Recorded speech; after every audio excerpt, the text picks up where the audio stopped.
आप सभी को नमस्कार। मैं झा कॉमर्स क्लासेस के डायरेक्टर एसके झा, पूरा नाम सचिन कुमार झा हुआ। आप सबों को बताते हुए काफ़ी हर्ष हो रहा है कि मैंने सिर्फ डिजिटल बोर्ड ही नहीं लगाया, इसका प्रयोग करना भी प्रारंभ कर दिया है। क्योंकि डिजिटल बोर्ड लगाने का मतलब ये कतई नहीं है कि बच्चों को लॉलीपॉप दिखा दिया जाए, बच्चे को अपने ओर खींच लिया जाए। इसकी उपयोग भी करनी चाहिए।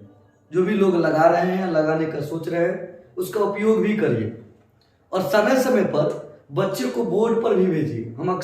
हमें 2-3 दिन के ही अंदर लगभग बहुत सारे बच्चे को बोर्ड तक भेजे हैं, कुछ क्वेश्चन वगैरह को सॉर्ट आउट करवाए हैं। क्योंकि टीचर का डिजिटल होना अच्छी बात है, क्लासरूम का भी डिजिटल होना अच्छी बात है, साथ साथ विद्यार्थी भी डिजिटल होना चाहिए। विद्यार्थी में भी अपडेशन आनी चाहिए। अगर बच्चा पहले भी बोर्ड मार्कर लगा होता था तो आपको लोगों को याद होगा, हमने काफ़ी वीडियो अपडेट किया था। जो अगर 12वीं का बच्चा है और एगो चैप्टर खत्म हो रहा है तो उसके 12वीं के स्टूडेंट को कहते थे कि आप बोर्ड पे जाके बनाइए। बीकॉम का कोई स्टूडेंट है किसी भी पार्ट का, वो चैप्टर खत्म होने के बाद उसको भी इनोवेशन करने का मौका देते थे, कहते थे आप बोर्ड पे जाकर बनाइए। तो आज अगर मैंने डिजिटल बोर्ड लिया है, इस पर भी बच्चे को आने के लिए कहता हूँ। ये सब बात चलती रहेगी।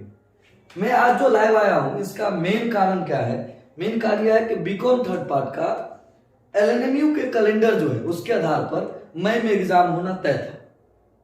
हमने इन बातों को आज से 2-3 महीना पहले ही अपने जो कोचिंग के ग्रुप है उनमें शेयर किया था। बहुत सारे छात्र छात्रा ने अपने मित्र बंधु सखा से जिक्र भी किया था कि ऐसा होने वाला है, लेकिन उनके मित्र बंधु सखा जो हैं वो इन बातों पर विश्वास करने योग्य नहीं मान रहे थे कि नहीं, मई में तो एग्जाम नहीं होगा। एग्जाम अगर होगा तो कम से कम जुलाई अगस्त में जाकर होगा। कुछ बच्चे फर्जी न्यूज भी ले आए थे कि जुलाई अगस्त में एग्जाम होगा। लेकिन एलएनएमयू की जो प्रशासनिक टीम है, बोर्ड ऑफ डायरेक्टर की टीम है, जो एग्जामिनेशन के निर्णय लेते हैं, उन्होंने एग्जाम का जो डेट है वो निर्धारण कर दिया है। कब वो निर्धारण अगर कर दिया है, हम तो आपको बताते हैं, उन्होंने निर्धारण कर दिया है इसका 17 अप्रैल को। ये प्रस्तावित तिथि है, लेकिन हमें लग रहा है कि यही तिथि निर्धारित भी हो सकती है। अगर हो गई तो ठीक, नहीं हुआ तो अलग बात है। हम बात कर रहे हैं किसका? बीकॉम थर्ड पार्ट का। देखिए, अब ऐसी अवस्था में बुरा नहीं मानिएगा कोई, जो हकीकत है उसी को मैं बताने जा रहा हूं। इस स्थिति में अभी क्या हो रहा है ना कि बहुत सारे बच्चे को मेनली जो है सो प्रॉब्लम क्या रहा है, बहुत सारे बच्चे को अभी तक कॉस्ट ना कंप्लीट हुआ है, ना टैक्स कंप्लीट हुआ है, ना एफएम कंप्लीट हुआ है, ना ऑडिटिंग कंप्लीट हुआ है। तो सभी बच्चों को ये प्रॉब्लम हो रखा है कि मैं अब क्या करूं। कोई बच्चे गेस के आंसर अब गेस पर पढ़ रहे हैं, डिपेंड हो गए हैं गेस पर। कुछ बच्चे जो हैं सो चुनिंदा चैप्टर को पढ़ के चाहते हैं हम पास कर लें। टीचर भी 4-4 घंटा 3-3 घंटा का बैच प्रारंभ किए हैं। टीचर तो समझ ही रहे हैं, सब टीचर अपने अपने हिसाब से अच्छे मेहनत कर रहे हैं। विद्यार्थी नहीं कर पाता अच्छा मेहनत, ना मेहनत अच्छा कर पाते मधुबनी का बच्चा, ना फी अच्छा दे पाता है, और ना ही उसको समय देना है पढ़ाई पर। उसको अंत में अगर समय बचेगा तो पढ़ाई के लिए समय देगा, लेकिन पढ़ाई के समय में से सब कुछ के लिए समय निकालेगा। अभी दुर्गा पूजा चल रहा है, चैती दुर्गा हो तो छुट्टी, श्रावणी हो तो छुट्टी, जो भी दुर्गा पूजा होंगी उनमें छुट्टी उनको चाहिए। दीपावली में छुट्टी चाहिए, छठ में छुट्टी चाहिए, एकादशी द्वादशी कर ले तो छुट्टी चाहिए, मम्मी को एकादशी द्वादशी है तो छुट्टी चाहिए, मामा के उनके छोटे लड़के के मामा के बेटे का विवाह है उनमें भी इनको छुट्टी चाहिए। खासकर थर्ड पार्ट के स्टूडेंट तो काफी मैच्योर हो जाते हैं, टीचर को अपना भाई मानना स्टार्ट कर लेते हैं। और मेरे जैसा टीचर तो खूब पीटता है, लेकिन कुछ टीचर उसको भाई बना लेते हैं तो वो पढ़ने में फिर भाईचारा निभाना स्टार्ट कर देता है, तो पढ़ नहीं पाता। और वही बच्चा कल जाके कहेगा कि सरकार बता है बेरोजगार बना दिया। आप खुद बेरोजगार बने हैं, कोई आपको बेरोजगार नहीं बना। एनीवेज, इन सभी स्थितियों को देखते हुए मैंने, कुछ बच्चे ऐसे भी हैं जो गरीब तबके से हैं या फिर आर्थिक स्थिति से पिछड़े हुए हैं और दिन भर जॉब करते हैं और इस जॉब के कारण बैच नहीं पकड़ पाते हैं। तो उन बच्चों के लिए मैंने 3 घंटे का क्लास स्टार्ट किया है। कितने घंटे का? 3 घंटे का बैच स्टार्ट किया है। शाम में 7 बजे से रात्रि के रात के 10 बजे तक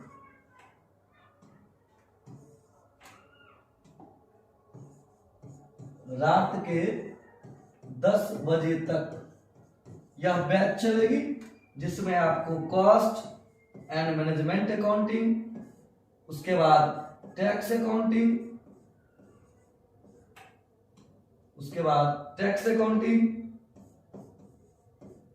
पुनः फिनेंशियल मैनेजमेंट और पुनः ऑडिटिंग पढ़ाया जाएगा। कहेगा सर पूरा सिलेबस कंप्लीट करवा दीजिएगा। हम बात कर रहे हैं नॉलेज का नहीं, हम बात कर रहे हैं सिलेबस का, क्योंकि अब आपके समय पूरे चैप्टर पढ़ने के नहीं है। अब आपको सिलेबस पढ़ाया जाएगा ताकि आप एग्जाम में बैठेंगे तो आपको कोई चीज नया नहीं लगे। और ये मेरा प्रॉमिस है कि एग्जाम में अगर आप बैठिएगा तो हम इतना इस 15 दिन के दरमियान में, जरूर 17 दिन के दरमियान में पढ़ा देंगे। तो आप अगर एग्जाम में बैठिएगा तो कोई चीज आपको न्यू नहीं लगेगा कि सब सर पढ़ाए हुए हैं। मैं प्रॉमिस के साथ, विश्वास के साथ आपको यह मौका दे रहा हूं। इसके लिए फी भी लूंगा, फ्री में तो मैं कुछ देने वाला हूं नहीं, क्योंकि आप कमाने के लिए पढ़ते हैं। आपकी जितनी एक महीने की कमाई है उतना में मेरा first part, second part, third part तीनों हम लोग पढ़ा देते हैं। तो इसीलिए पढ़ने का काबिल बनिए, बेरोजगार के लिए काबिल मत बनिए। अगर उसके लिए आप पढ़ना चाहते हैं आप ज्वाइन करिए। कोचिंग का नाम है झा कॉमर्स क्लासेज। ये सेंटर है आपका, एड्रेस है इसका शंकर चौक से पूरब, शंकर चौक से पूरब, परमिला हीरो एजेंसी के पीछे, परमिला हीरो एजेंसी के पीछे, मधुबनी। ठीक है। अगर आप ऑफलाइन आना चाहते हैं ऑफलाइन भी आ सकते हैं, और अगर आप ऑनलाइन पढ़ना चाहते हैं तो आप ऑनलाइन भी पढ़ सकते हैं। आपकी जैसी इच्छा आप पढ़ सकते हैं। अगर आप ऑनलाइन पढ़ना चाहते हैं आप जूम ऐप डाउनलोड कर लीजिएगा। इस पर आपको मीटिंग का लिंक जाएगा और उस लिंक पर आप ज्वाइन करके क्लिक कर सकते हैं। विगत 2019 से ऑनलाइन पढ़ाने वाला अकेला टीचर हूं मैं मधुबनी का। जूम ऐप पर 2019 से हम पढ़ा रहे हैं ऑनलाइन। इसलिए ऑनलाइन का क्या टेक्निक है ये मेरे से बेहतर शायद ही कोई जान रहे होंगे, और ये मैं विश्वास दिलाता हूं, इसका प्रूफ ही है मेरे पास। अगर आप कोई टीचर के पास जाते हैं तो उनके पास लॉकडाउन वाला हो सकता है थोड़ा सा बहुत अनुभव हो, लेकिन मुझे अनुभव है।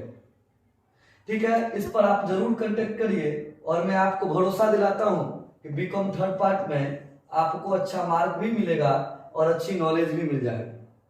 साथ ही साथ 11th के मैंने बैच अभी स्टार्ट नहीं किए हैं, आने वाले समय में 11th का भी बैच स्टार्ट होगा। आपके घर के इर्द गिर्द में अगर कोई आपके जूनियर स्टूडेंट होंगे 11th में पढ़ने के लिए, कॉमर्स पढ़ने के इच्छुक होंगे, तो आप जरूर एक बार संपर्क करवाइएगा।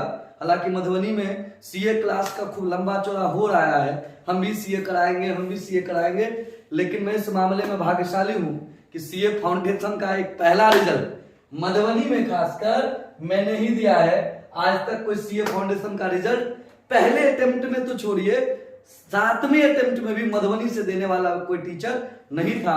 मैंने दिया है, लेकिन मधुबनी के टीचर तो पढ़ाने में योग्य है, मूर्धन्य विद्वान सब है, विद्यार्थी नहीं पढ़ पाता है। तो विद्यार्थी का मार्गदर्शन अगर बेहतर तरीके से किया जाए तो मधुबनी के बच्चे ही IAS, IPS, CA, CS, IIT, NEET निकाल कर अपना झंडा लहराते आ रहे हैं। हाँ, 10% ही ऐसे बच्चे हैं। अब आप अपना गिनती कर लीजिएगा प्यारे विद्यार्थियों, तो आप उस 10% वाले में हैं कि 90% वाले में हैं। अभी के लिए शुभ रात्रि, चलते हैं, मिलते हैं फिर अगले वीडियो में। बहुत बहुत धन्यवाद, शुभ रात्रि।